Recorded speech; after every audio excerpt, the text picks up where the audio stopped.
Muy buenos días, tengan todos ustedes, sean muy bienvenidos en esta nueva mañana de hoy martes 11 de mayo del año 2021.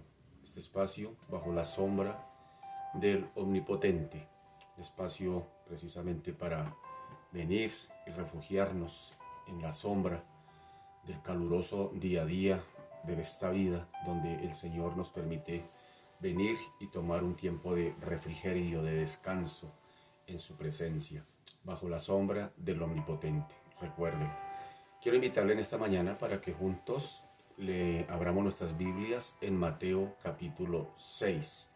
Mateo capítulo 6.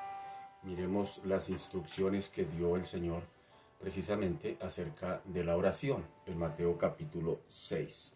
Vaya conmigo rápidamente, Mateo 6, versículo 11, dice de la siguiente manera la bendita palabra del Señor.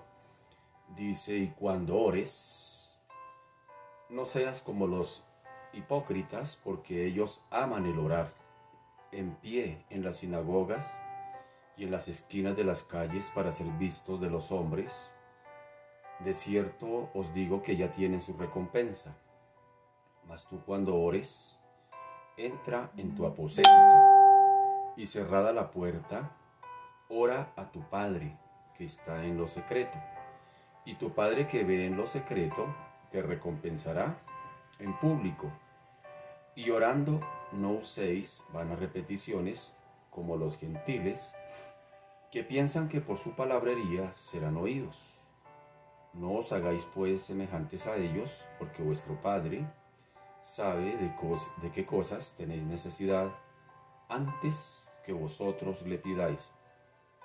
Vosotros pues oraréis así: Padre nuestro, que estás en los cielos, santificado sea tu nombre, venga tu reino, hágase tu voluntad como en el cielo, así también en la tierra. El pan nuestro de cada día, dánoslo hoy, y perdónanos nuestras deudas, como también nosotros perdonamos a nuestros deudores. Y no nos metas en tentación, mas líbranos del mal, porque tuyo es el reino, y el poder, y la gloria, por todos los siglos. Amén. Amén y amén. Bien, en estos días hemos propuesto en nuestra comunidad eclesial que vamos a estar hablando los domingos acerca de los principios del reino. Hoy vamos a hablar del Sermón del Monte, donde se está hablando precisamente de esos principios del reino. Y se habla de reino. Cuando se habla de reino, pues se habla de un rey. No habría un reino si no hay un rey. Y no habría un reino si no hay súbditos. Sería como imposible. Así que lo que quiero resaltar aquí en esta mañana es lo que el Señor enseñó acerca en la oración modelo, donde Él dice que pidamos porque su reino se establezca aquí en la tierra.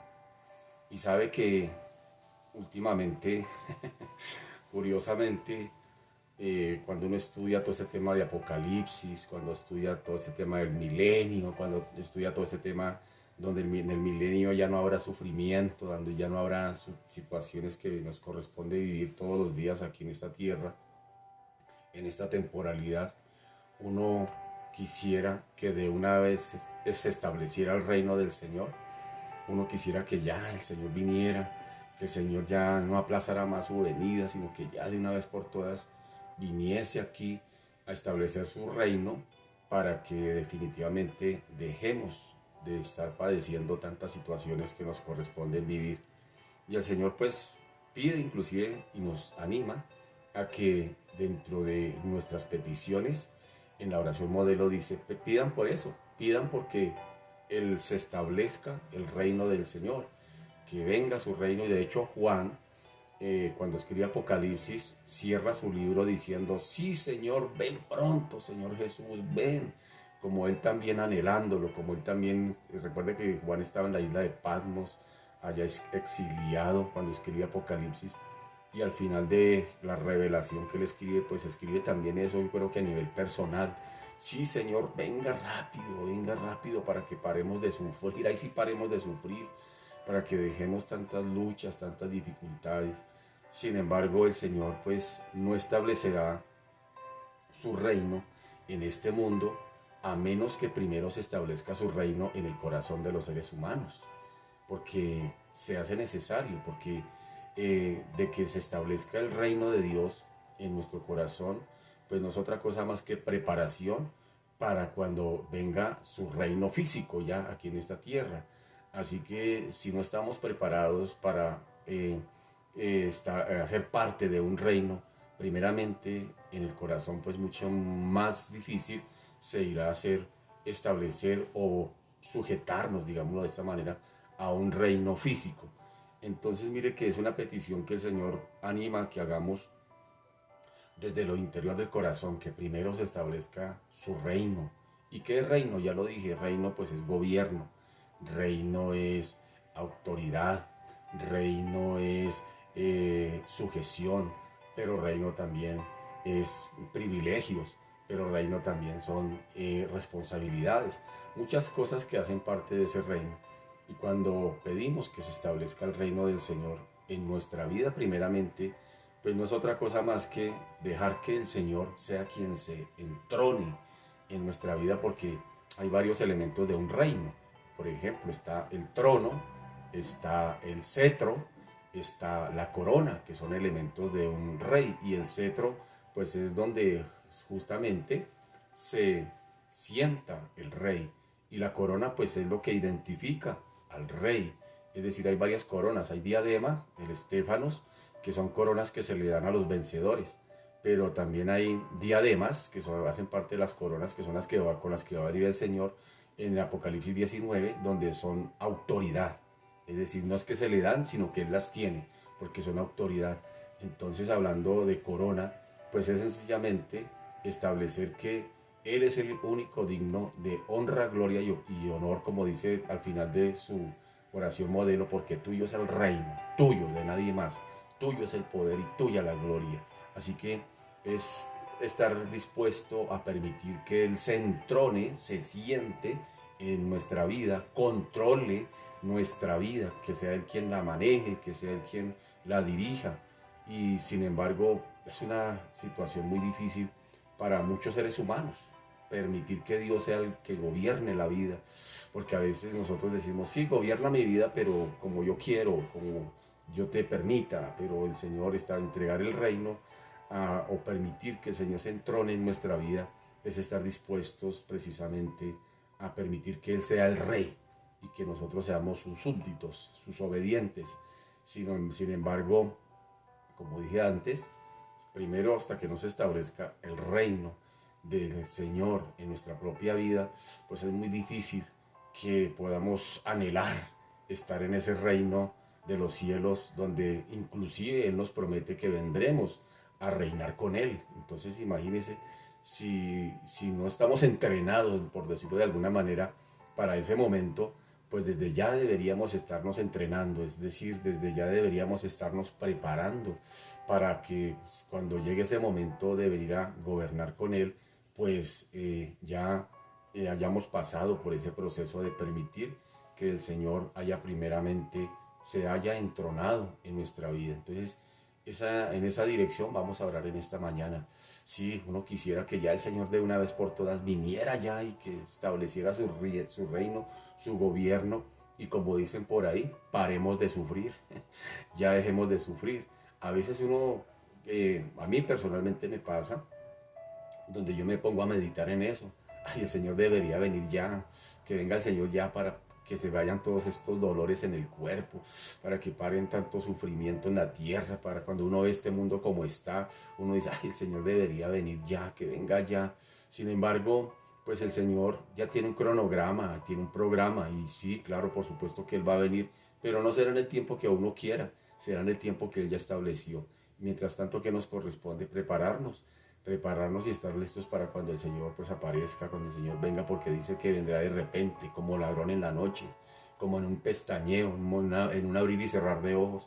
y deberíamos estarnos ya como pueblo de Dios, estarnos preparando para ese evento. Que Dios nos ayude, orémosle al Señor, ¿vale? Padre, en esta mañana te alabamos, te glorificamos, te damos a ti la gloria una vez más por darnos este privilegio, Señor, de venir ante ti, de venir a tu presencia. Gracias, Señor, Dios de los cielos, porque a pesar del sufrimiento, a pesar de las luchas, a pesar de las angustias, a pesar, Padre amado, de los dolores físicos, dolores del alma, dolores sentimentales y emocionales, a pesar de tanto, Señor, Dios de la gloria, tanto dolor en esta tierra, tú nos permites, Señor, Padre amado, precisamente venir bajo tu sombra, venir como el caminante que camina, Señor, Dios de la gloria, y Señor va por un camino caluroso y encuentra un árbol frondoso y hay sombra allí y él descansa, para allí, se quita su equipo, todo lo que trae allí y sencillamente se sienta a descansar bajo la sombra de ese árbol, bajo la sombra de eso que produce allí frescura, y allí recupera fuerzas y allí tal vez medita en el camino que ha recorrido y en el que le faltará por recorrer. Gracias por este espacio, Señor Dios de la gloria. Muy acertado el título, Bajo la sombra del Omnipotente, porque precisamente estos espacios son para eso, para venir cada mañana, Señor, y venir aquí, refrescarnos, venir y tomar un tiempo de descanso, hacer un alto en nuestro caminar diario y poder reflexionar y poder descansar y poder descargar, como el caminante descarga, Señor, el equipo. Yo recuerdo cuando presté mi servicio militar, las largas caminatas que hacíamos allá por el Putumayo, Señor, que eso le llamamos patrullar. Cuando decíamos salimos a patrullar, salíamos de noche, Señor, largas caminatas de horas, Padre amado, por entre la selva, Señor, y en el día caluroso, Padre amado, Señor, había momentos donde encontrábamos sitios así, precisamente para poder quitarnos todo lo que traíamos encima y sentarnos y a la orilla de pronto de un río y tomar agua de ese río y refrescarnos, y algunos nos metíamos al río y allí nos refrescábamos de alguna manera para seguir el camino que nos quedaba por delante. Señor, gracias por este espacio bajo la sombra del Omnipotente, porque, Señor, Dios de la gloria, es muy provechoso, Señor. Es un lugar donde venimos precisamente a refugiarnos en ti, Señor, a traer, Padre amado, a descargar, Padre amado, esas cargas, como bien dice en Hebreos, dice que nos despojemos de todo peso y del pecado que nos asedia. Hay cosas que, Señor, aunque no son pecado propiamente, pero nos producen peso, nos producen, Señor, quietud, no nos dejan avanzar, nos estancan, nos frenan en nuestro diario caminar en esta carrera de la fe. Y hoy, bendito Señor, Dios de la gloria, venimos ante ti, Señor, Dios de la gloria, Padre amado, a, Señor, recordar con esta petición que tú enseñaste, Señor, acerca de tu reino. Señor, esto nos trae esperanza, el entender que hay un rey, que un día, Señor de la gloria, cuando tome el control del gobierno de este mundo, Señor, entonces, como dices tú mismo allá en Apocalipsis, Padre amado, como le contaste al apóstol Juan, ya no habrá llanto, ya no habrá dolor, ya no habrá enfermedad, ya no habrá ni siquiera muerte, ya no habrá ni siquiera necesidad del sol que tú mismo creaste. Ya no habrá necesidad ni siquiera de la luna que tú mismo creaste, porque tu misma gloria dice que será tu resplandor. No necesitaremos de un sol ni de una luna. ¿Cómo será? Yo no me imagino, no me alcanzo a imaginar cómo será ese momento, Señor, y de la gloria, cuando tu reino se establezca, Señor, una vez y por todas, Señor, sobre esta tierra, Padre amado, cuando tú tomes control de todos los reinos de esta tierra y del reino absoluto que eres tú, Padre amado, porque no habrá otro rey.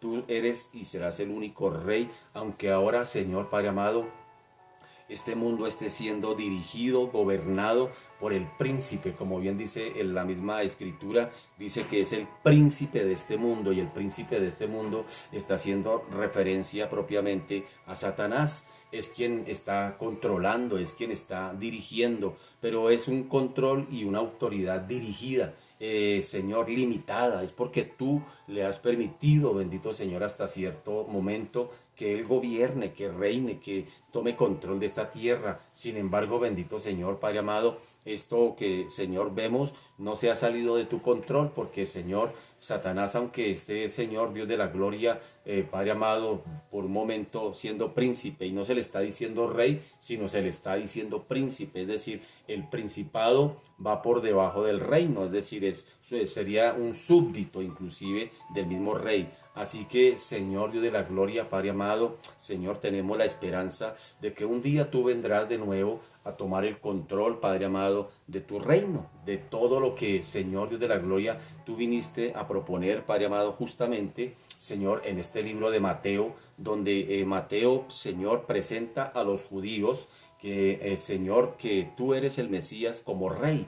Y como ellos esperaban un rey, por eso Mateo les escribe allí a los judíos, Señor, desde esa perspectiva, y lo presenta, te presenta como el rey de los cielos, como el reino, como Cristo el rey y Señor de la gloria, para que ellos vayan comprendiendo de que hay un reino. Y por eso Jesús mismo no escatimó al enseñar propiamente sobre la forma de orar. Él también incluyó allí en su oración modelo esa parte, Señor, donde anhelemos tu reino, que venga tu reino, que se establezca tu reino. Y, Señor, hoy pedimos, Padre amado, Dios de los cielos, que nos lleves y nos ayudes a rendir primeramente nuestras vidas a tu reino, que, Señor, realmente permitamos que tú seas quien gobiernes, porque el reino es gobierno, y que permitamos que realmente tú dirijas, gobiernes, reines sobre nuestra vida, te entrones primeramente sobre nuestra vida, que te demos a ti el primer lugar, como tú mismo animaste justamente unos versículos más adelante de este mismo capítulo 6, donde tú al final allí dice: busquen primeramente el reino de Dios, el reino de Dios, el reino de Dios y su justicia, y lo demás, por las cosas que ustedes se preocupan, las cosas que los preocupan a ustedes, es decir, lo que a veces nos preocupa es nuestro propio reino, las cosas nuestras, las cosas del para mí, y eso es lo que definitivamente nos distrae. Y el Señor dice: no, no, no, pongan la escala de valores en orden, busquen primeramente mi reino, que mi reino se establezca en ustedes, que anhelen el reino que se establecerá un día cuando yo vuelva, está diciendo Jesús, y vendré y estableceré mi reino por 1000 años, y definitivamente será allí el momento donde ya no habrá llanto, donde ya no habrá dolor, será el momento donde el mundo, Señor, dice la Escritura que, Señor, Padre amado, ya, Señor, todo será como, Señor, el mundo anhela paz, el mundo anhela justicia, el mundo anhela, Señor Dios de la gloria, no sufrimiento, el mundo anhela una calidad de vida mucho mejor, y sin embargo esa calidad de vida ya está, Señor Padre amado, Dios de los cielos, prometida por ti mismo cuando tú dijiste que vendrías. Vendré otra vez, vendré otra vez, vendré otra vez, y vendré a establecer mi reino, mi gobierno, Señor de la gloria, y allí será un reino de paz, será un reino de amor, será precisamente un reino de justicia, porque ese es el reino de los cielos. Mientras este mundo es un reino, Padre amado, de odios, de resentimientos, Padre amado, el reino de los cielos es un reino de amor. Mientras este reino, Padre amado, es un reino de violencia, el reino terrenal es un reino de violencia, Señor, tu reino es un reino de paz. Mientras este reino en esta tierra es un reino de injusticias, Padre amado, tu reino es un reino de justicia. Es totalmente diferente, y ante un rey de esa calidad y ante un reino de esa calidad, pues, Señor de la gloria, los beneficiarios, los receptores de ese reino, pues lógicamente, Señor Dios de la gloria, van a tener, Señor, muy seguramente una mejor calidad de vida. Señor, por eso el anhelo que, Señor, tú mismo, Padre amado, invitas a quienes, Señor, oran, es que precisamente anhelemos que tu reino se establezca. Dice que es así como es en el cielo. Yo creo que en el cielo, Padre amado, allí los ángeles, los querubines, Padre amado, allí, Señor, Dios de la gloria, Señor, Padre amado, no cesan, Dios de los cielos, de alabar, no cesan de adorar, no cesan de, Señor, disfrutar allí de la presencia tuya, porque Juan cuando se abre el cielo y se le invita a que mire allí en el Espíritu, dice Juan, y vi en el cielo un trono, y en el trono a uno sentado, y alrededor del trono había 24 ancianos, y había millones de ángeles. Yo me imagino ese cuadro allí, y dice, y no cesaban de orar día y noche, día y noche. Es decir, qué tremendo espectáculo allí, qué tremendo cuadro. Y allí, Señor, Padre amado, Dios de los cielos, Señor, Rey de la gloria, ya no habrá necesidad, Dios de los cielos, de lo que, Señor, a lo que estamos sujetos en esta tierra, sujetos a las necesidades, sujetos, Padre amado, a, Señor, Dios de la gloria, suplir, Padre Santo, tanta necesidad. Bendito Señor, Dios de la gloria, que cuando el reino se establezca, ya, Señor, no habrá necesidad de lo que, Señor, Padre amado, nos preocupa aquí en esta temporalidad. Señor, Dios de los cielos, por eso hoy oramos y nos unimos y, Señor, atendemos lo que tú enseñaste. Ven, Señor, establece tu reino.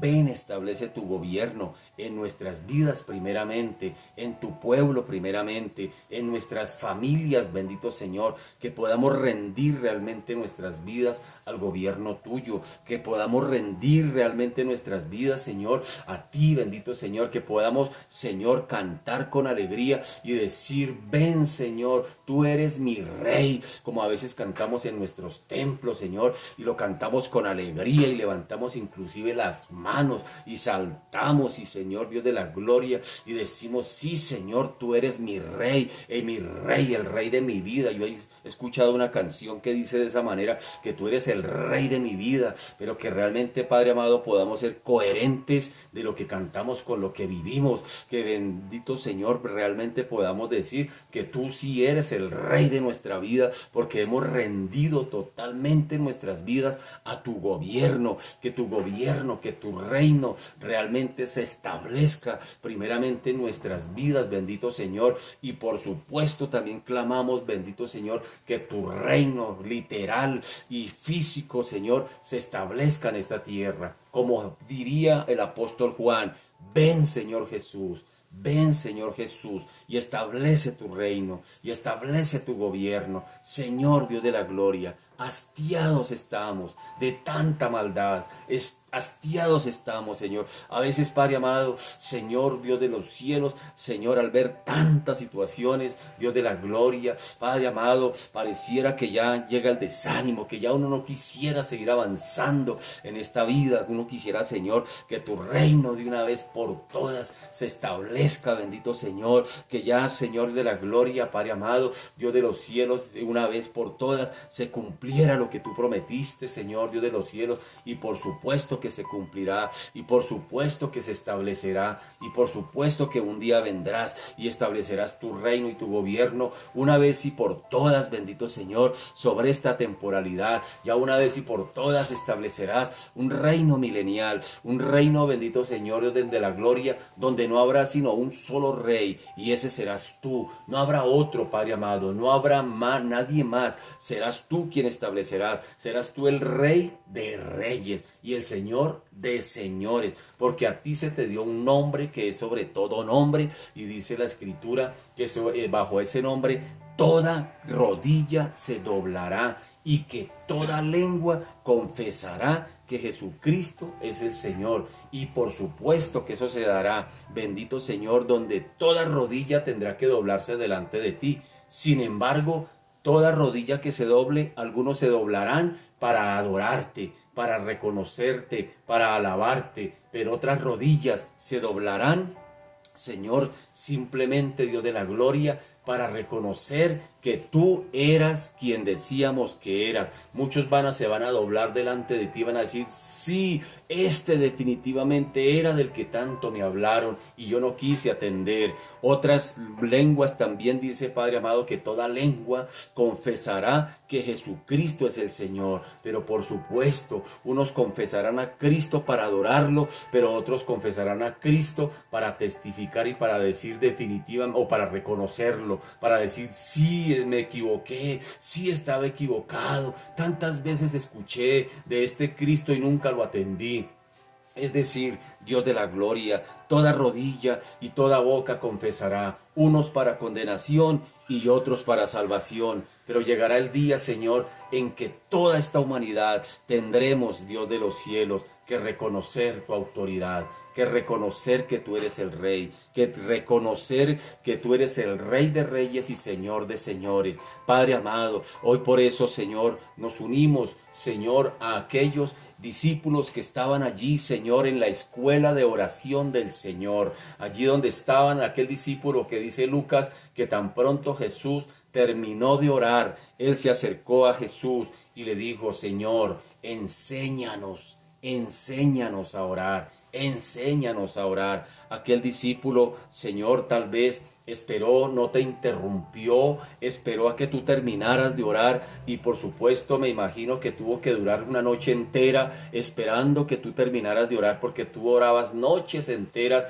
y aquel discípulo tal vez esperó hasta que tú terminaste y no había sino uno allí, y sin embargo él allí, Señor, de una manera implícita, Señor, estaba intercediendo, porque dijo: Señor, enséñanos. Él no dijo: Señor, enséñame a mí a orar, yo soy el único que estoy aquí esperándote, enséñame a mí. No, él dijo: enséñanos. Tal vez él pidió por los demás, dijo: enséñanos, enséñanos a orar. Y esto es interesante, bendito Señor, y hoy también clamamos a ti por todo el pueblo, Señor, de Cristo en esta tierra, Señor, Dios de la gloria. Señor, ven, establece tu reino, tu gobierno, Señor, sobre nuestras vidas, sobre nuestros corazones. Dios de la gloria, te esperamos, Señor. Señor, Dios de la gloria, que anhelemos tu venida, que anhelemos tu venida, porque si anhelamos tu venida, Señor, Dios de la gloria, muy seguramente, Padre amado, Dios de los cielos, nos preocuparíamos más por vivir en santidad,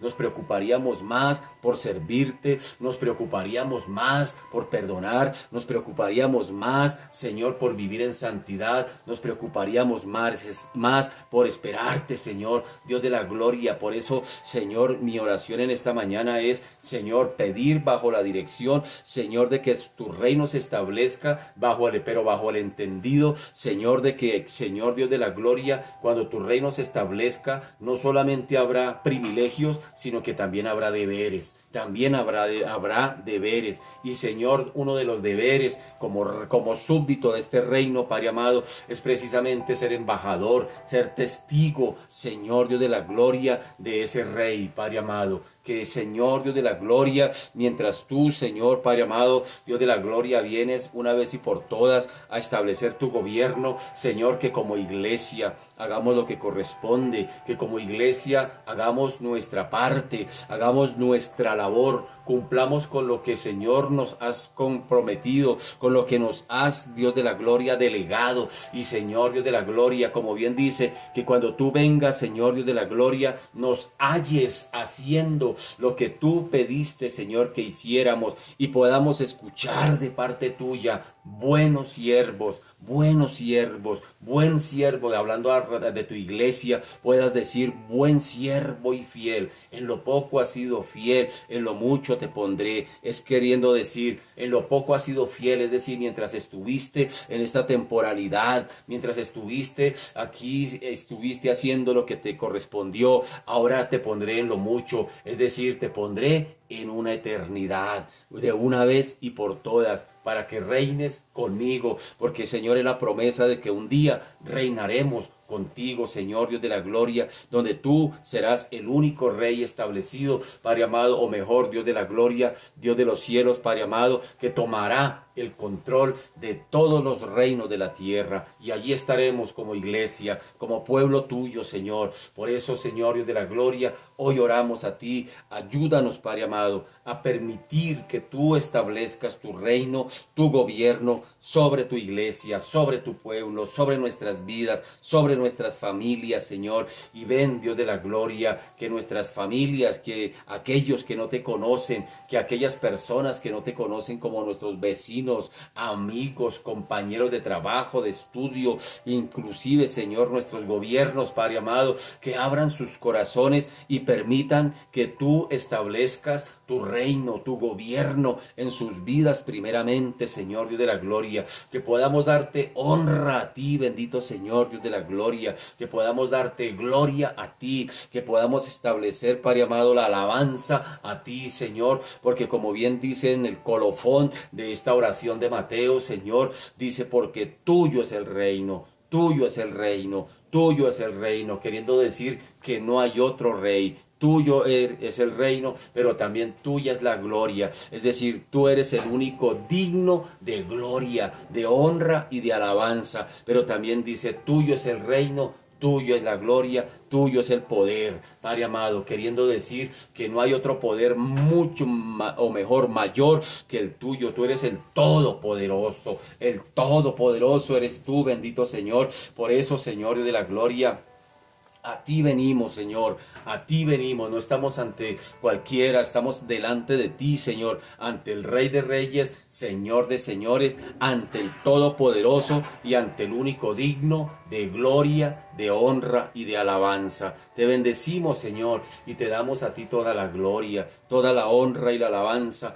porque solo tú la mereces, Señor, a ti, Señor, Padre amado sea. En el nombre poderoso de Jesús. Amén y amén. Muy buenos días una vez más, mis amados. Dios me los bendiga a todos y todas, amigos, amigas que están al otro lado, allí en sintonía cada mañana. Un saludo para todos ustedes. Sean muy, pero muy bienvenidos a este espacio bajo la sombra del Omnipotente. Pues bien, es la coyuntura acerca de lo que orábamos en esta mañana. No se lo pierda, todos los domingos empezamos ya llevamos 2 domingos estudiando o compartiendo acerca de lo que es el Sermón del Monte, que tiene que ver con el reino precisamente establecido por el Señor, y lo hemos llevado bajo el título Los principios del reino, cómo se debe vivir en el reino. La ley antigua, la ley del Antiguo Testamento nos dice cómo entrar a ese reino, pero aquí en el Sermón del Monte se nos dice cómo vivir en ese reino, así que no se lo pierda todos los domingos. Desde ya le hago la invitación para que lo tenga presente todos los domingos en nuestros servicios dominicales.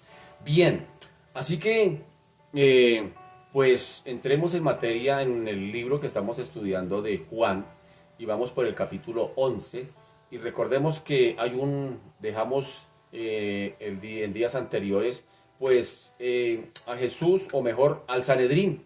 Están reunidos allí los sacerdotes, están reunidos los fariseos, están reunidas allí las dos corrientes fuertes de la religión judía, que son los fariseos y los saduceos, que eran enemigos, pero que por causa de Jesús ahora se volvieron amigos, no para adorar, no para alabarlo, sino para irse contra él. Entonces está allí esas dos corrientes, están los escribas, están los ancianos, todo el Sanedrín allí reunido, todos los líderes populares y importantes de la religión judía, reunidos diciendo, bueno, ¿y qué hacemos? Porque este bendito está que hace milagros, este bendito verdaderamente toda la gente está corriendo tras de él, ¿y qué vamos a hacer nosotros? ¿Qué vamos a hacer? Entonces dice en el versículo 49 y 50, y se levanta Caifás y Anás. Hay dos hombres allí que son muy importantes, y ahorita lo voy a explicar. A esos dos nombres téngalos en cuenta, Caifás y Anás. Ahorita se lo explico quiénes son. Sin embargo, dice el verso 49 del capítulo 11 del Evangelio de Juan, nos dice de la siguiente manera: entonces, es decir, en ese Sanedrín, cuando están allí, ¿qué vamos a hacer? ¿Qué vamos a hacer? Porque este tipo se volvió popular, toda la gente está corriendo tras de él, y cuando esto llegue a oídos del Imperio Romano van a venir y nos van a destruir, y nos van a, mejor dicho, acabar aquí. Entonces, ¿qué hacemos? Hagamos algo, hagamos algo. Entonces Caifás, que está allí, que es el sumo sacerdote, que es de la línea de los saduceos, está allí. ¿Y qué hace Caifás? Les dice, Caifás, dice verso 49, entonces Caifás, uno de ellos, sumo sacerdote, mira ahí lo está explicando Juan, sumo sacerdote aquel año, les dijo, vosotros no sabéis nada, ni pensáis que nos conviene que un hombre muera por el pueblo y no que toda la nación perezca.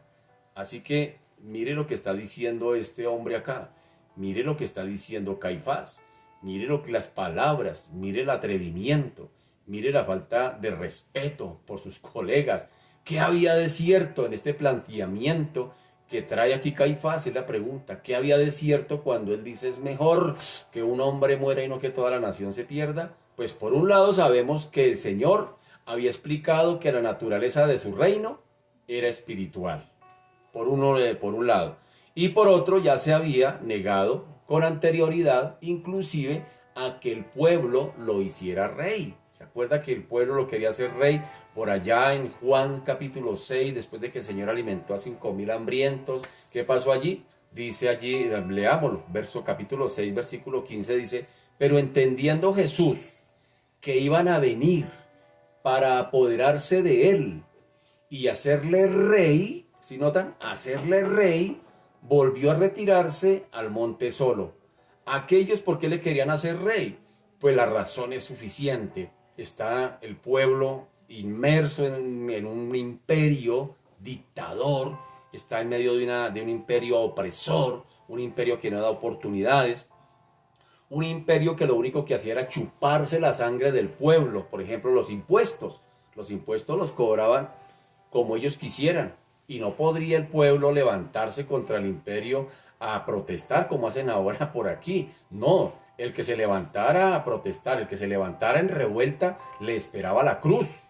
Porque eso era grave, era un delito. Ellos habían sacado un decreto, el imperio había sacado un decreto que se conocía como la Pax Romana, es decir, la paz con X, no termina en Z sino en X, paz romana, y esa Pax Romana era una manera, un mecanismo de defensa del mismo imperio contra cualquier desorden que se quisiera levantar en medio del pueblo. Esa Pax Romana, es decir, imponía orden dentro del imperio, nadie se podía levantar, todos tenían que andar calladitos, todos tenían que andar con la cabeza gacha, todos tenían que no protestar, cualquiera que lo pescaran hablando mal del gobierno o queriendo sencillamente planear una revuelta contra el gobierno, era digno de muerte. Entonces, sin embargo, hago una claridad que esta Pax Romana le favoreció al apóstol Pablo. El Señor siempre permite cosas bacanas. ¿Por qué le favoreció al apóstol Pablo?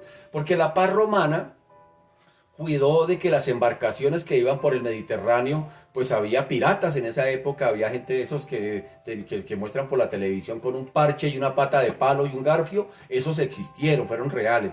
Y esa gente pirata pues lo que hacían era asaltar los barcos. Y mire que la Pax Romana favoreció porque exterminó con esa piratería marítima. Entonces, ¿qué pasó? Pues a Pablo le favoreció para sus viajes misioneros. Entonces, mire que no todo fue negativo, sin embargo, le favoreció a Pablo. Pero lo que queremos decir acá es que no podía nadie levantarse contra el imperio. Eso era digno de muerte. Entonces, pues es que razones lógicas cuando ven que viene un hombre, aparece un Mesías, un rey esperado, y viene y hace tantos milagros y tantas señales y está con el pueblo, pues estos dijeron, este es. ¿Y qué dice el texto en capítulo 6 de Juan? Dice que venían para apoderarse de él y le querían hacer rey, pero no un rey celestial, sino un rey político. Es decir, este es el que va a derrocar al imperio romano, este va a ser el próximo César, este va a ser el que verdaderamente nos va a traer justicia y paz, igualdad, derecho para todos. Se acabó definitivamente el sufrimiento, aunque, como orábamos hace un momento, ese rey un día va a venir. Apocalipsis 19 dice que vendrá, va a venir a reinar, gobernar, establecer su reino milenial. Satanás será echado al abismo allí de una vez por todas y por 1000 años lo van a apresar allí y el Señor va a tomar el control de este mundo y allí, ahora sí le digo lo que dicen por ahí, pararás de sufrir. Ya no habrá sufrimiento allí, ya no habrá llanto, no habrá dolor, ya no habrá enfermedad, ya no habrá muerte, aleluya. Pero eso será cuando Cristo venga. Mientras estemos aquí, hermano, estamos siendo preparados para eso. Cierro el paréntesis allí. Entonces, cuando más tarde fue interrogado por Pilato, inclusive, o sea, el Señor no estaba buscando ningún reino, ningún gobierno, ni que lo pusieran, ni que lo colocaran como rey. Es decir, el reino que el Señor va a establecer en el milenio va a ser un reino teocrático, Teos, griego, que significa Dios. ¿Por qué teocrático? Porque Cristo mismo va a ser el único rey, Él lo va a establecer. aunque muchos no van a estar de acuerdo con su reino. De eso lo explicamos después en otro libro, en Apocalipsis. Pero lo que me interesa aquí es ver que el Señor no estaba buscando por el momento, porque todavía no había llegado su momento, ni ha llegado todavía su momento hasta el día de hoy, de ser el Rey de Reyes y Señor de Señores. Lo cantamos, lo proclamamos, lo esperamos, porque ahorita quien gobierna este mundo es el príncipe de este mundo. Lo dijo Pablo. Si es el que tiene el control de este mundo. Sin embargo, está obrando bajo la supervisión y bajo la autoridad y el poder que Dios mismo le da. ¿Sí me hago entender? Es decir, a Dios no se le salió la situación de las manos, como vemos nuestros gobiernos en estos tiempos, cómo se le salieron las situaciones de las manos. No, al Señor no se le ha salido nada de control. El Señor tiene el control de todo, aunque permite los apretones para esta humanidad, pero el Señor tiene el control de todo. Su programa, su cronograma está organizado, tiene un día señalado para cada cosa y eso se va cumpliendo. Por ejemplo, Jesús, el Señor no permitió que Jesús naciera por allá en el tiempo de Isaías. No permitió que el Señor naciera por allá en el tiempo de la Reforma, ¿no? El Señor permitió que Jesús naciera el día que tenía que ser. Y así se va cumpliendo, se ha venido cumpliendo el programa y el cronómetro que Dios ya tiene establecido para esta tierra. Perdóname, así que ya no haya, no, ¿por qué nos afanamos? Si Dios ya tiene un programa y usted y yo estamos dentro de ese cronograma, dentro de ese programa, mi querido. Así que, qué bendición. Así que, retomemos, el Señor no estaba buscando ni reino ni que lo posesionaran rey. Es decir, bien nos dice el texto en Juan que tan pronto llegaron para apoderarse de él y hacerlo rey, dice que él se retiró al monte solo. Incluso que más tarde, cuando fue interrogado por Pilato, cuando está el Señor ante Pilato, él lo interroga y Jesús, ¿qué le dijo? Jesús le dijo lo mismo. Jesús le dijo, mi reino no es de este mundo. Así que cualquier persona pues podía ver esto, porque aún hacía muchos milagros. Nunca se vieron en él pretensiones de gobernar, ni de buscar popularidad, ni de buscar votos, ni nada de esas cosas. Él nunca se le vio esa pretensión de hacerse rey, ni político, ni establecer un reino aquí terrenal, como un rey que vendría político y rivalizara, digamos, contra el César. Él no estaba buscando esa clase de condiciones cuando la gente le seguía. Él no estaba poniéndole contrapeso al César. Sencillamente los quienes lo seguían eran porque habían entendido que él era el Rey de Reyes y Señor de Señores y que un día vendría a gobernar y reinar con él. Él venía, él por eso había dicho, mi reino se ha acercado. Cuando él empieza su ministerio, son las primeras palabras, es el primer sermón que el Señor se faja. Él dice, mi reino se ha acercado, arrepentíos. ¿Sí nota? Es lo primero que el Señor empieza a hablar. Entonces, pues claro, esa palabra, hablar de reino, en medio de un contexto romano, de un imperio romano, pues como si como que va a venir a derrocar al César. Entonces eso era grave y por eso era que buscaban los líderes políticos, religiosos, la forma de cómo sacarlo del camino, pero como no encontraban nada de qué acusarle, pues eso era lo que les causaba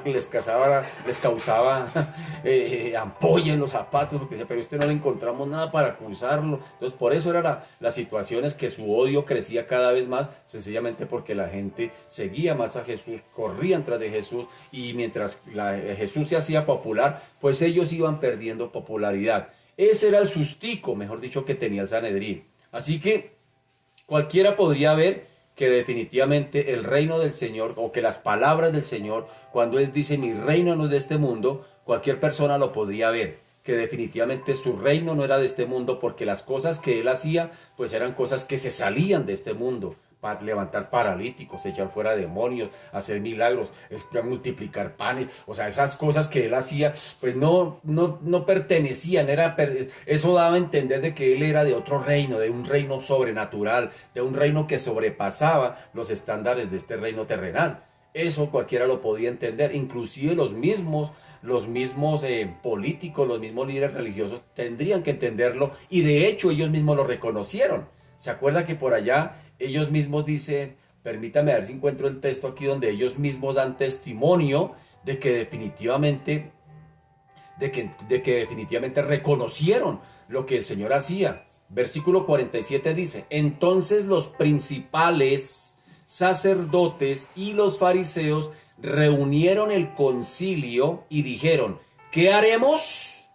porque este hombre hace muchas señales. Si nota, en Juan 11:47 ahí está, donde ellos mismos, los mismos líderes religiosos y políticos reconocieron que definitivamente lo que el Señor hacía no pertenecía a este mundo. Era algo que definitivamente se salía de este orden. Así que ellos al reconocer eso, pues sencillamente están asustados. Dice, la gente está corriendo tras de ellos y algo va a pasar. Entonces, ¿qué haremos? Se hacen la pregunta, ¿qué haremos?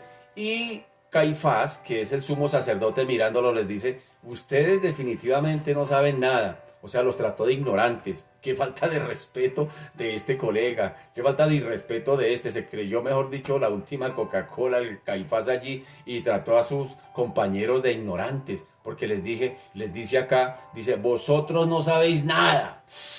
Qué tremendo. ¿Por qué les dice eso? Así que podríamos mirar que ellos definitivamente lo sabían. Y ellos tuvieron que entender que Jesús definitivamente no estaba pretendiendo ser el rey de esta tierra. Él mismo había dicho, mi reino no es de este mundo. Jesús mismo dio esa claridad. Así que Pilato tampoco tuvo que haber tenido dudas al respecto. Y aunque los mismos judíos inclusive llevaron a Jesús ante él con la acusación de que él quería hacerse rey, sin embargo, él concluyó que no. Él concluyó que no encontraba en Jesús ningún delito de lo que le acusaban. Le acusaban que él quería ser rey. ¿Por qué lo llevan ante Pilato? Porque había dos pilares. ¿Se acuerdan que dije que había dos pilares en el Imperio Romano que eran importantes, que eran como las piernas del imperio? La religión y la política. Y para condenar a alguien tenía que pasar por esos dos juicios. Por eso Jesús, cuando lo van a condenar con juicios amañados, con juicios amañados, pues por un lado lo llevan ante Pilato. Se está haciendo rey. Y por otro lado lo llevan ante el sumo sacerdote. Está diciendo que es el Hijo de Dios. Si nota, los dos pilares están ahí. Entonces era buscando la ocasión para acusarlo. Entonces cuando lo llevan ante Pilato, lo llevan al Señor por asuntos políticos. Él está diciendo que él es rey. Entonces Pilato lo observa a Jesús, dice, pero yo no veo nada, yo no veo que este tipo tenga ninguna pretensión de hacerse rey. Y él mismo les dice por allá en Juan, le dice al pueblo por allá en Juan, Pilato le dice a la gente por allá en Juan 18. Juan 18:36 les dice, respondió Jesús, están en una conversación entre Jesús y Pilato, respondió Jesús, mi reino no es de este mundo. Si mi reino fuera de este mundo, mis servidores, dice Jesús, mis servidores pelearían para que yo no fuera entregado a los judíos, pero mi reino no es de aquí, le hace la claridad del Señor. Le dijo entonces Pilato, ¿luego eres tú rey? Respondió Jesús, tú dices que yo soy rey. Yo para esto he nacido y para esto he venido al mundo, para dar testimonio a la verdad. Todo aquel que es de la verdad oye mi voz. Le dijo Pilato, ¿qué es la verdad? Y cuando hubo dicho esto, salió otra vez a los judíos y les dijo, yo no hallo en este ningún delito. ¿Sí nota? O sea, Pilato mismo dio a entender de que Jesús definitivamente no era quien pretendía o quienes los judíos decían que pretendía Jesús ser. Dice, no, pero yo no hallo ningún delito en este, yo no le hallo nada, no le hallo ninguna pretensión de que él se quiera lanzar en armas o quiera tomar el poder o quiera hacer una dictadura. No lo veo, o sea, hablando políticamente, porque recuerde que Jesús fue condenado por dos cosas, política y religiosamente. Hay que tener eso claro. Así que la verdad era que Jesús nunca pretendió hacerse rey en un sentido político, sino que fue un argumento ideado por los líderes judíos con el fin de acusarle ante los romanos. Así que no debemos olvidar que, aunque los judíos se quejaban mucho de la ocupación romana, en especial de los impuestos, como dije hace un momento, que tenían que pagar, que era desorbitante, sin embargo, los líderes religiosos judíos, los líderes religiosos judíos estaban más o menos contentos con eso, porque seguían ostentando una posesión. Esto de alguna manera les daba una seguridad y les permitía enriquecerse inclusive a cuesta de la devoción del pueblo, es decir, ellos sacaban tajada de allí. Así que, ¿por qué se iban a oponer a que Jesús dijera que es el hijo del Rey de Reyes, que es el Hijo de Dios, si definitivamente eso les iba a traer más provecho que situaciones adversas al mismo imperio. ¿Qué quiere decir con esto? Que el imperio, pues allí en el imperio no solamente había cristianos, había muchas corrientes, había idolatría, había muchas cosas. Recuerde al apóstol Pablo, que más adelante inclusive acusa a los mismos corintos de tanta idolatría, de tantas cosas de ese tipo, y sin embargo no era desconocido dentro del imperio, porque recordemos que es que el imperio no era solamente Palestina, en el imperio eran tres continentes, África, y está el continente más grande, Asia, y está otro continente grande, África. Son tres continentes que están bajo el imperio romano. Es decir, Palestina, la tierra de Jesús, es apenas, y usted mira en un mapa, y cuando nosotros estudiamos acerca de eso, vimos que el Palestina ante el imperio majestuoso que hay allí romano, pues eso apenas un lunarcito, apenas medio se alcanza a notar allí Palestina. Entonces hay que tener en cuenta eso, que también no solamente era Palestina quien estaba gobernada bajo el imperio romano, eran tres continentes. Y por supuesto que había mucha idolatría, y por supuesto que no solamente Cristo era el adorado, por supuesto que no solamente había seguidores de Cristo, sino que había mucha gente que seguía muchos dioses. Y el imperio no estorbaba que la gente, el vulgo, siguiera a sus dioses y adorara a sus dioses, porque al contrario de que les generara amenaza, esto para el imperio más bien era una fortaleza. ¿Por qué? Porque al imperio no le importaba, ellos eran prácticamente ateos, por decirlo de alguna manera, y a ellos no les importaba a qué dioses adoraban su pueblo. Lo importante era que oraran por ellos, porque ellos sabían que el pueblo adoraran al Dios que adoraran, no importa el que fuera, ellos irían siempre a llevar al imperio y al emperador en sus oraciones. Y esto los iba a fortalecer a ellos cada vez más. ¿Qué era lo único que ellos exigían? Pues que no hubiera desorden público.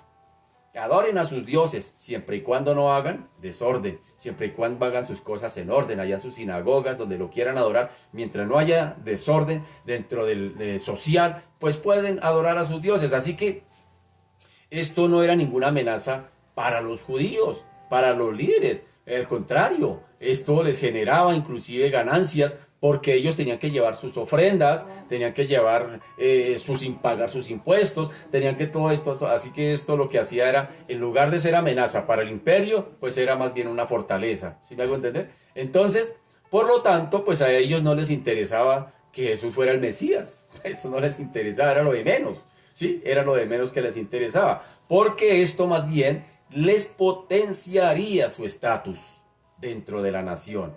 Además, no olvidemos que el Señor también ya había mostrado en 2 ocasiones su profunda desaprobación con la forma en que el Sanedrín gestionaba el culto y el Dios del templo. Esto lo hizo cuando volcó las mesas, ¿se acuerda? Cuando él volcó las mesas de los cambistas y echó fuera de allí a los que vendían animales, pero curiosamente, el argumento del Sanedrín funcionó bien entre el pueblo, y a base de infundir allí entre la gente el temor al César, finalmente lograron su objetivo. ¿Lograron qué? Justificar la crucifixión de Jesús. Y eso con el pretexto inclusive de salvaguardar la religión y el templo y a la nación. Qué tremendo eso, qué tremendo eso. Y aquí hay una enseñanza muy interesante en estos tiempos de protestas. En estos tiempos de protestas mucha gente dice, y mucho cristiano, dice, hay que salir a romper, a echar piedra, a protestar, a destruir, porque Jesús también lo hizo. Jesús también entró al templo y volcó las mesas y rompió y cogió a juete a todos que estaban allí. Él actuó también de una manera violenta. Sí, pero hay que mirar el contexto donde lo hizo. Jeremías había dicho, mi casa es casa de oración, y ustedes la han convertido en cueva de ladrones. Eso lo dijo Jeremías. Y el Señor, cuando entra al templo, retoma las palabras, de esas palabras de Jeremías. ¿Por qué? porque sencillamente ellos habían cogido el templo como cueva de ladrones. Es decir, allí era donde se cobraban impuestos, allí se vendían los animales para las fiestas como la Pascua, lo cobraban 30 veces más del precio. Es decir, allí habían cogido prácticamente el templo, no para orar, sino lo habían cogido como una plaza de mercado, de mercaderes. Y esto indignó al Señor y por eso es que el Señor reaccionó de esa manera. Entonces, como pueblo de Dios, trayéndolo a nuestro contexto, entonces como Jesús hizo eso, rompió, destruyó, también salgamos y cojamos a piedra el Transmilenio y rompamos. No, si nos damos cuenta, el Señor lo que rompió, lo destruyó dentro del templo. Enseñanza para el pueblo de Dios. Si necesitamos romper, destruir algo, destruyámoslo dentro de nuestros templos. ¿Qué debemos destruir? Las envidias, el chisme, la murmuración, la falta de perdón dentro de los hermanos, las envidias, los celos, las contiendas, la falta de santidad, la falta de oración. Todo eso sí deberíamos romperlo y destruirlo. ¿Saben? Esa es la manera de protestar. Se nos llama protestantes. Con Lutero, en el año 1500, se nos llamó a los seguidores de Cristo protestantes. Porque Lutero hizo una reforma allá para quitar toda esa corrupción religiosa que había por los papas y todas esas situaciones, y entonces ahora se nos llamó protestantes. Por eso los católicos nos llaman los hermanos protestantes. Ese es un argumento que dicen los católicos. Ellos son los hermanos, pero son los hermanos que se desviaron, nos llaman a nosotros. Son los hermanos que protestan. Y por supuesto que somos protestantes. ¿Y qué debemos protestar? Debemos protestar contra el pecado, protestar contra la falta de santidad. Y si debemos romper algo, rompámoslo dentro de nuestras comunidades cristianas. Rompamos con todo eso que no es del Señor, contra el pecado, contra la falta de santidad, contra el chisme, la murmuración, la quejadera, los celos ministeriales, todas las peleas entre los cristianos. Eso sí deberíamos romperlo y volcarlo definitivamente una vez por todas. Cierro ese paréntesis ahí. Así que toda esta situación pues resulta incomprensible de la manera como el Sanedrín trataba con los asuntos religiosos y políticos de la nación judía. Por un lado, suponiendo que el Señor hubiera querido realmente llegar a ser rey, vamos a mirar eso. Supongamos que el Señor verdaderamente haya querido llegar a ser un rey en el sentido político, que él verdaderamente quisiera hacerlo. En ese caso, ni los romanos ni los líderes judíos habrían conseguido impedirlo. Porque ¿quién puede pelear contra el Señor? Si el Señor verdaderamente hubiera querido establecer un reino político aquí en la tierra, pues lo establece sin ningún problema. ¿Se acuerda que por allá inclusive cuando lo cogen, él dice, tranquilo, le dice a Pedro, ¿no puedo yo inclusive orar aquí al Padre y me manda una legión de ángeles? Y una legión de ángeles era prácticamente más o menos mil personas. Dice, no los mando aquí, en un segundito los esfuma aquí. Sin embargo, el Señor sí nota, el Señor no usó de su poder sobrenatural para beneficio propio. Él lo hubiera podido hacer. Él hubiera podido llegar aquí a la tierra y marcar una diferencia, decirle, sí Dios, yo me voy para la tierra, pero yo no quiero ser un hombre que se humilla, yo quiero ser el hombre más importante, yo quiero humanarme, pero me voy a humanar, pero voy a mostrarle a esta humanidad quién es que soy yo y a quién se tienen que rendir. No, él no vino con esas pretensiones. Filipenses dice que no escatimó ser igual a Dios, sino que se despojó, es decir, de todos esos derechos que tiene como Dios, y dice que se humilló hasta lo sumo y al colmo de morir en una muerte y muerte de cruz. ¡Qué tremendo! El Señor no vino con ninguna pretensiones, pero si hubiera querido hacerlo, lo hace. ¿Quién se lo impide? ¿El Imperio Romano? ¿Los líderes religiosos? ¿Nosotros? ¿Quién hubiera impedido? Si Él quisiera establecerlo hoy, ¿quién se lo impide? Es más, hay la promesa, y Él va a establecer su reino, ¿y quién se lo va a impedir?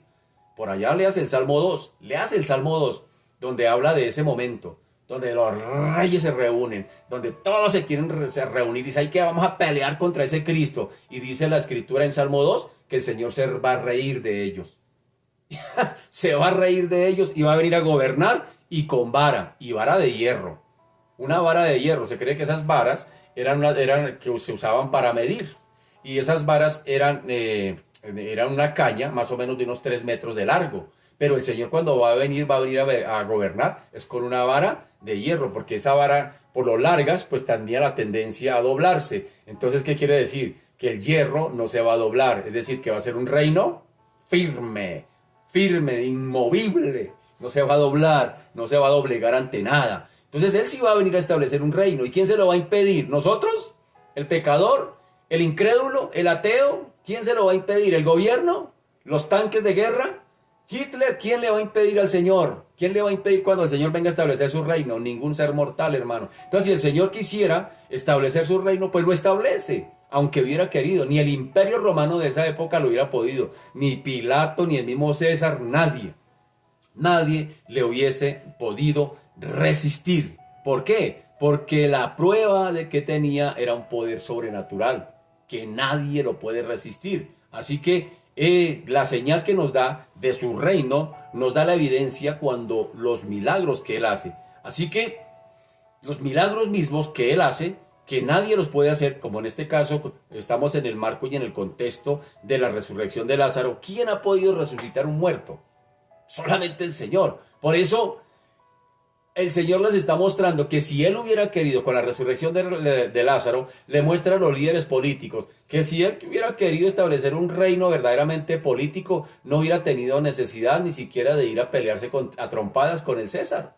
Simplemente Él viene y establece su reino. ¿Y quién se lo va a impedir? Nada, ningún poder lo iría a impedir. De igual modo, habría podido garantizar inclusive la seguridad de que todos los seguidores confiarían en Él. Incluyendo, me iba bien, incluyendo aún el mismo César. Es decir, si el Señor quiere hacer que en ese caso, en ese tiempo, el mismo César se hubiera convertido a Él, pues lo convierte. Lo hace que lo siga, es decir, el Señor es todopoderoso. ¿Quién puede contra el Señor? Es que ese es el meollo del asunto, que la gente quiere pelear contra el Señor. Y de hecho en Apocalipsis se muestra que por 5 meses la muerte va a desaparecer de los seres humanos, van a querer matarse y la muerte les va a ser quitada. Y sin embargo dice que ni aún así la gente se quiso convertir al Señor, ni aún así se quisieron arrepentir. Es que tremendo el corazón del ser humano, ¿no? Tremendo, duro, endurecido, a pesar de que le estén machucando los pies, el ser humano no reacciona ante las cosas espirituales. Así que desde este punto de vista, pues la mejor manera de de proteger mejor la nación judía, pues habría sido haciendo rey a Jesús. Pues todos ven en Jesús ese poder sobrenatural, ven que Él tiene la capacidad y el poder para establecer su reino y su gobierno en un abrir y cerrar de ojos, sencillamente como Él lo quisiera hacer. Y por eso era que el pueblo veían en Él un rey seguro, un rey todopoderoso, pero también a su vez que les traería protección. Sin embargo, nosotros sabemos que ese reino sí se va a establecer un día. Un reino donde Él es el único rey, el todopoderoso, y un reino donde nos propone y seguridad, paz, protección, manutención. Es decir, un reino, como yo lo llamo, el mundo soñado. Sí se va a establecer, por supuesto que sí. Al Señor no le quedó grande en aquella época, ni le quedará grande en esta época, ni le quedará grande en su época cuando Él venga a establecer su reino y su gobierno. Como lo dije hace unos momentos, Él ya tiene una programación, un cronograma que Él está siguiendo cada día. De hecho, aquí la muerte de Jesús no murió cuando los judíos lo querían matar. Él murió cuando el Señor, es decir, dentro de ese mismo programa que Dios tiene para esta humanidad, en ese día era el día y en la hora y en la forma, como Dios había estipulado, no como el imperio, no como los líderes judíos, no como el Sanedrín hubiera querido. No, sencillamente, aunque se salieron con la suya, pero detrás de todo eso, ¿quién está gestando? Pues Dios mismo tiene el control de todas las situaciones. ¿Qué nos dice eso hoy? Aunque el mundo esté al revés, patas arriba y todas estas situaciones, el Señor, a pesar de que, como dije hace un momento, quien tiene la dirección de este mundo, pues es el príncipe de este mundo que es Satanás. Sin embargo, Dios tiene el control. No se le ha salido de las manos. Dios no está rascándose la cabeza y se me salió de las manos todo esto y ahora ¿qué hago con esta humanidad? ¿Qué hago con la creación? No, Él tiene todo bajo control. Así que eso nos debe dar seguridad, tranquilidad. Estamos dentro del programa del Señor, aleluya. Y eso quiere decir, hermano, que si estamos en ese programa, estamos seguros porque Él estableció un pacto con usted y conmigo. Un pacto con su pueblo, un pacto donde Él es el único, es un pacto unilateral. Él fue el único que lo estableció, porque el ser humano no puede establecer pactos porque nosotros fallamos. Es un pacto inquebrantable, nunca se va a romper, nunca el Señor va a cambiar de parecer. pero es un pacto unilateral, inquebrantable, pero es un pacto incondicional. El Señor no nos puso condiciones para pertenecer a ese pacto. Esa es su gracia y esa es su misericordia que nunca se nos olvide, mi querido. ¿Ah? Que son las dos piernas de Dios, le llamo yo, las dos piernas de Dios sobre las cuales caminamos los seres humanos, los cristianos. Por una pierna se llama misericordia y la otra pierna se llama gracia. Son las dos piernas que nos sostienen, hermano, y las que nos llevan a puerto seguro. Así que, hermano, fresquece. Tenemos problemas, tenemos luchas, tenemos dificultades, y este mundo está al revés, pero hay una esperanza para usted y para mí, que somos pueblo de Dios. ¿Sí nota? Nada más y nada menos que el Rey de Reyes. Por eso decimos, ven Señor, ven, venga tu reino, venga tu reino, venga tu reino, pero que venga tu reino primeramente a mi vida para que pueda estar preparado para cuando venga tu reino literal sobre esta tierra. Qué bueno. Así que, aunque el Sanedrín pues no logró salirse con la suya en ese momento, acabaron de todas maneras, o logró salirse con la suya de todas maneras, lograron pues llevar al Señor a la cruz. Pero vuelvo y recalco, no en el programa de ellos, en el programa de Dios. Esto no sirvió para alejar de ellos el peligro. Lo llevaron a la cruz. Sí, cumplieron su objetivo. Por fin lo sacamos del camino, pensarían. Por fin triunfamos. Pero esto no sirvió para alejarles del peligro de una intervención romana. ¿Sí me hago entender? Ellos temían eso. Ellos temían una intervención. Ellos, por ejemplo, los celotes, que eran guerrilleros, eran gente armada, sencillamente se levantaban contra el imperio y muchos fueron crucificados por la causa del pueblo. Es decir, ellos ya tenían la costumbre de que cada vez que se intentara levantar un grupo del pueblo contra el imperio, inmediatamente pagaban con la cruz. Y ellos creyeron que cuando vieron a Jesús, que mucha gente le estaba siguiendo, dijo, este es otro, toca pelarlo, toca sacarlo del camino. Sin embargo, lograron su objetivo. Lógicamente, y esto nunca se nos debe olvidar, ellos lograron su objetivo, pero no en su cronograma, no en su programa, no en sus logros, sino todo definitivamente bajo el control y el cronograma y el programa de Dios. Fue en el día, Jesús mismo decía, no ha llegado mi hora, no ha llegado mi hora, no ha llegado mi hora. Y Jesús, cuando ya llegó la hora, dijo, ahora sí ha llegado la hora. Padre, ¿y para qué? ¿Y qué quieres que te pida? Si para esto he llegado, a esta hora glorifica a tu Hijo. Es decir, Jesús era consciente de que había un tiempo señalado por el Padre para ir a la cruz. Y pensaron los judíos que al sacar a Jesús del camino, ya ahora sí estaban tranquilos. Ahora sí descansarían. Ahora sí habían alejado el peligro. Pero lejos de ese pensamiento, lejos de ellos creer que habían alejado el peligro, ellos sencillamente, más adelante, vemos que definitivamente les llegó lo que tanto sospechaban.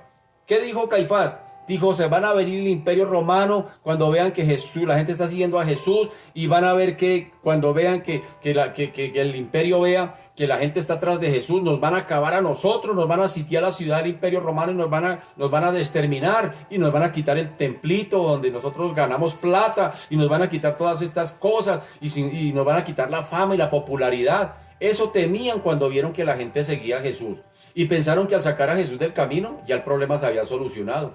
Pero no. ¿Por qué? Porque la historia nos dice que en el año 70 después de Cristo, los ejércitos romanos vinieron a Jerusalén y destruyeron el templo y destruyeron la ciudad bajo el otro imperio, bajo el emperador Tito. Se llevaron cautivos a todos los que habían quedado con vida. Se cumplió lo que el Señor le había dicho a Pedro, a Jacobo, a Juan, a sus apóstoles, cuando iban por las calles de Jerusalén y se quisieron impresionar tal vez al Señor con ese templo que les había edificado Herodes, que era un templo de mármol, era un templo revestido en oro, era majestuoso para querer congraciarse con el pueblo judío, para que cuando llegaran elecciones, pues el pueblo vota por mí. Eso pensaba Herodes. Y sin embargo, el pueblo estaba admirado por ese templo, y cuando van con Jesús, le dicen, mire Jesús, miren ese templo que tenemos, miren, mármol, oro. ¿Y qué dijo el Señor? Dijo, chino, no me preocupe, mijo, que eso no va a quedar piedra sobre piedra. Eso va a quedar destruido. Y estaba hablando que 70 años después, es decir, que en el año 70, es mejor, 35 años después de la vida de Jesús, después de la muerte de Jesús, más o menos 35 años, porque en el año 70 después de Cristo vino el Imperio Romano y destruyó todo eso. ¿Qué es lo que quedó de ese templo? Lo que vemos allá en la mezquita de Omar. El muro de los lamentos, donde usted ve a los judíos por televisión allá, bla, bla, bla, bla, bla, bla, allá. Eso es lo único que quedó. Todo ese templo fue destruido en el año 70 después de Cristo. ¿Sí nota? Se cumplió la profecía del Señor en un primer cumplimiento. Y vendrá en un segundo cumplimiento cuando dice: de esto no quedará piedra sobre piedra, hablando del sistema religioso, ya no del templo como tal, sino de este sistema religioso que está gestado y orquestado por Satanás mismo. ¿Sabía usted que Satanás, una de las herramientas o de las armas que tiene es la religiosidad? La religiosidad. Y por la religiosidad se están poniendo bombas allá en el Medio Oriente. Por la religiosidad se está matando la gente por religiosidad.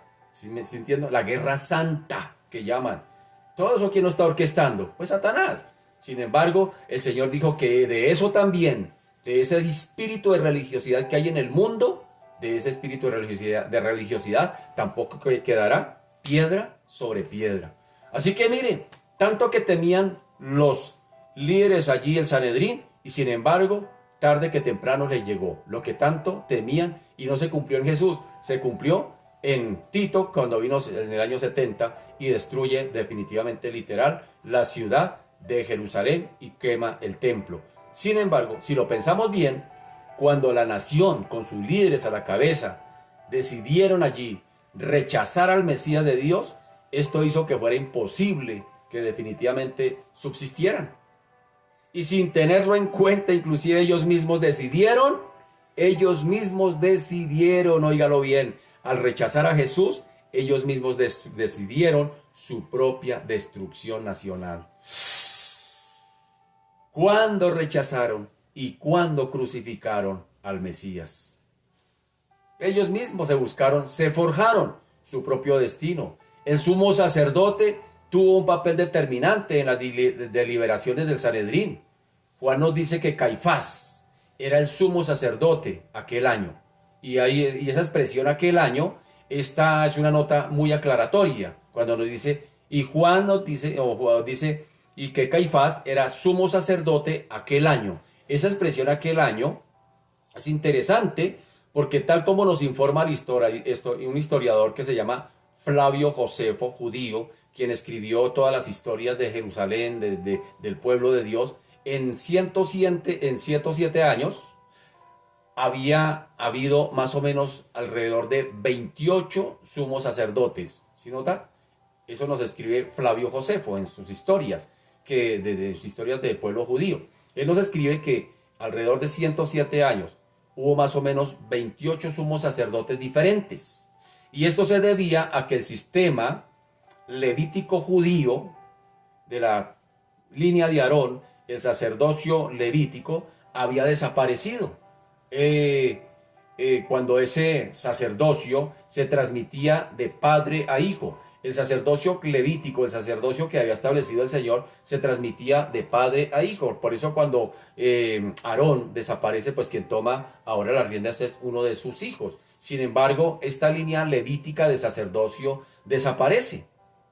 Desaparece con el tiempo. Y en el tiempo de Herodes, eran los romanos mismos quienes le elegían a sus sumos sacerdotes. Pero no con el afán de llevar al pueblo a Dios, de acercar al pueblo a Dios. No, al contrario, era con el afán lucrativo. ¿Se acuerdan que les he dicho que la religión era una de las pilares del Imperio Romano?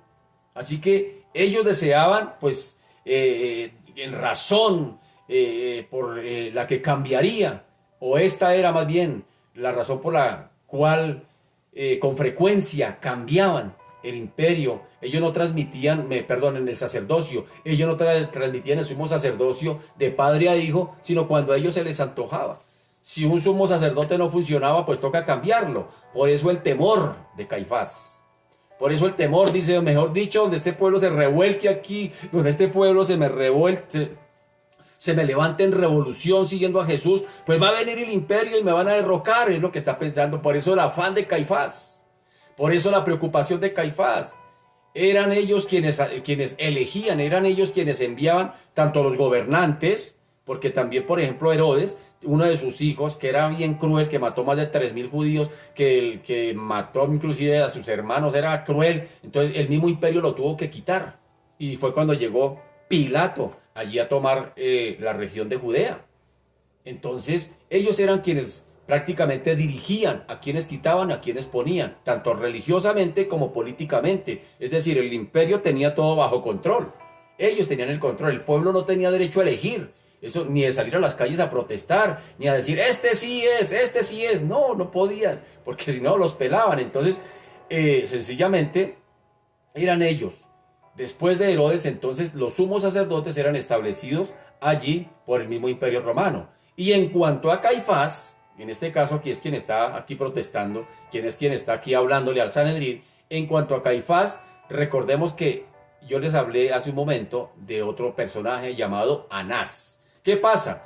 Que Caifás era el yerno de Anás. Y estos dos personajes tuvieron el sumo sacerdocio por allá entre el año 6 y el año 15 más o menos después de Cristo. Es más o menos su gobierno.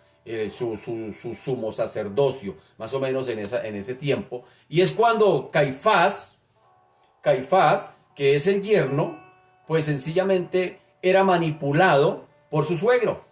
Es decir, quien realmente estaba en la nómina, digámoslo así, del imperio, pues figuraba el yerno Caifás. Pero quien realmente manipulaba toda la cosa era manipulado por su suegro, Anás. Él era quien dirigía, quien exigía, él era quien tomaba las decisiones. Y simplemente Caifás, aunque figuraba ya en primera línea como el sumo sacerdote, era simplemente una marioneta de su suegro. Eran cosas de ese tipo. ¿Sí ve que la corrupción siempre ha existido? La corrupción política siempre la ha habido. Y religiosa inclusive, porque en este caso es religiosa. Siempre la ha habido la corrupción. De hecho, se cree que en este tiempo ha entrado la corrupción a la misma iglesia cristiana inclusive. La iglesia cristiana de hoy es una iglesia corrupta. Es una iglesia corrupta donde muchos de sus líderes son corruptos, son tremendos. Por eso el Señor cuando dijo, y cuando el juicio de Dios comience, ¿por dónde va a comenzar? Él dijo que comenzaría por la casa. Primero va a poner la casa en orden, mi querido. Así que, hermano, esto no es de extrañar, hermano, si encuentra uno cosas que lo van a dejar así sorprendido. Sencillamente, eso ya ha existido siempre. Bueno, dejémoslo ahí. Dice, entonces, pues Caifás, que era el yerno de Anás, pues tenía fama de rudo en el trato con los demás. Él era de aquellos que tomaba decisiones a la ligera. Cuando aquí se justificó, por ejemplo, cuando se describe allí, dice, ustedes no saben nada. Cuando se impone ante los demás miembros con ese carácter y les dice, ustedes no saben nada, hay que tomar correctivos. Y el único correctivo, ustedes son ignorantes y hay que tomar un correctivo. Entonces, ¿cuál fue el correctivo que él propuso? Dijo entonces Caifás, uno de ellos, sumo sacerdote aquel año, les dijo, vosotros no sabéis nada. Los está tratando de ignorantes. Y según él, sus colegas no sabían quejarse. Ellos no salían a defender la causa, cuando lo que realmente hacía falta era una intervención contundente, según Caifás. Esto hay que ponerle correctivos. Esto no hay que dejarlo así. ¿Qué haremos? Esto hay que ponerle mano fuerte, esto hay que ponerle mano dura. Así que ridiculizó al resto del Sanedrín por su debilidad. Los trató de ignorantes, de débiles. Ustedes no sirven para nada, ustedes no pueden, no han tomado los correctivos que hay que tomar, es lo que les está queriendo decir Caifás. Y propuso medidas más violentas, que como veremos tenían que ver con la muerte de Jesús. Quedaba claro que Caifás era una persona sin escrúpulos y que no le importaba la justicia. Y era sumo sacerdote. ¿Sí nota cómo ellos mismos eran corruptos? Era el tipo de hombre que está dispuesto a salirse con la suya al precio que sea, pasando por encima del que sea, no dudando incluso de matar al que sea, sin embargo, por cumplir sus objetivos. Cualquier cosa que le causara estorbo, había que sacarlo del camino. Así que tampoco dudaría en usar estos mismos recursos de su oficio como sumo sacerdote, de esconderse detrás de esa fachada, para facilitarle sencillamente el cometido de asesinato hacia Jesús.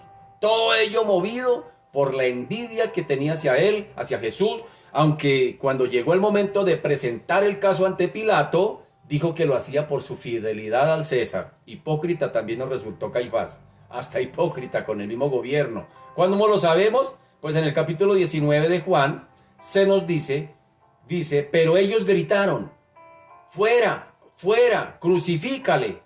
Pilato les dijo, ¿a vuestro rey he de crucificar? Respondieron los principales sacerdotes. ¿Quiénes eran los principales sacerdotes? Anás y Caifás.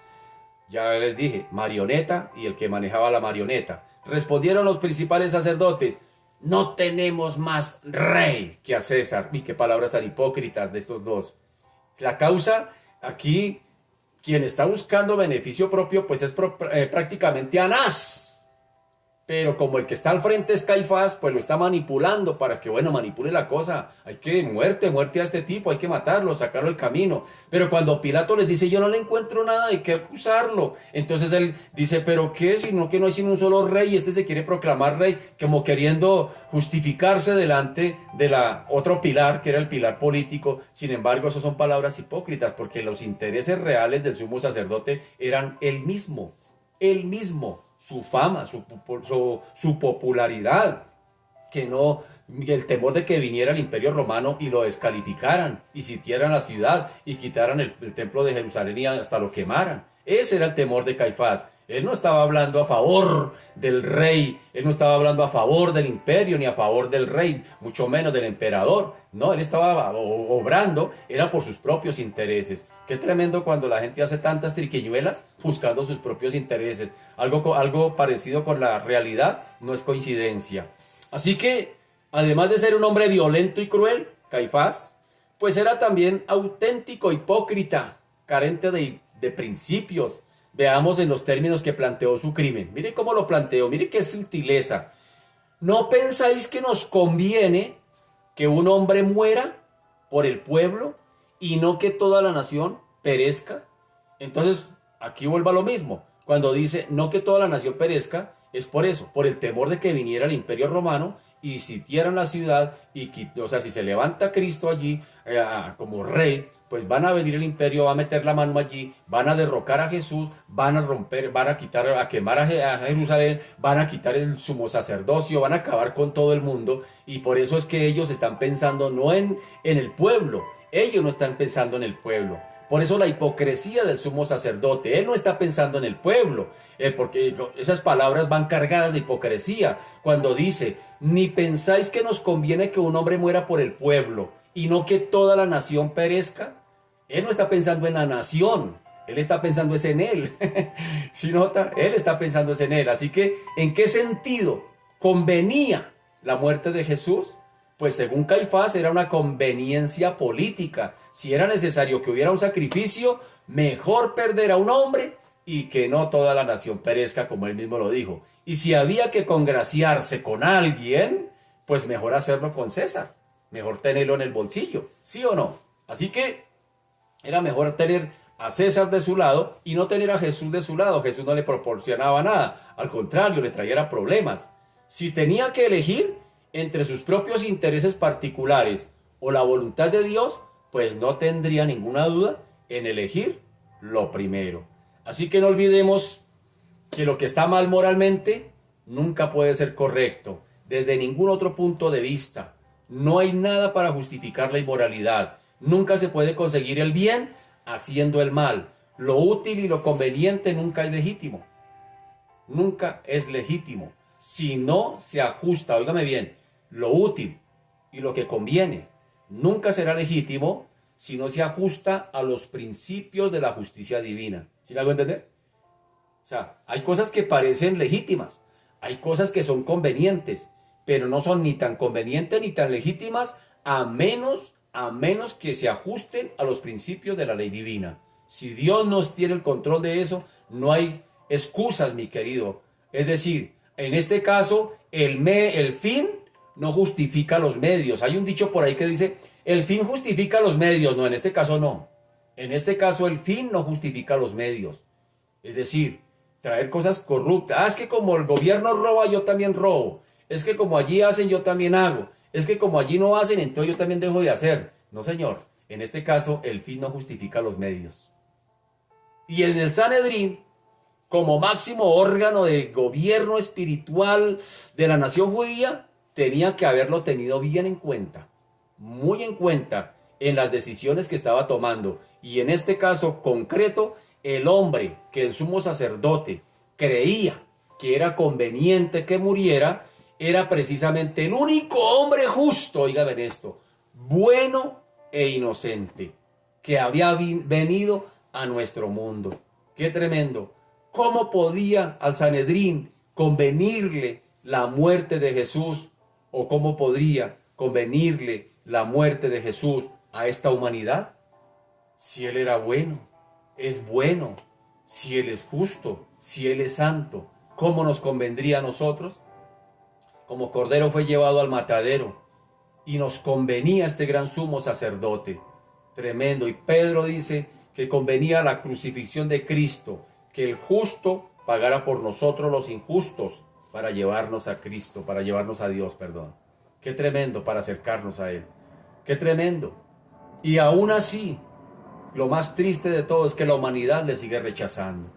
Aún así, nos convino que Cristo muriera en la cruz porque estaba dentro del cronograma, dentro del programa de Dios.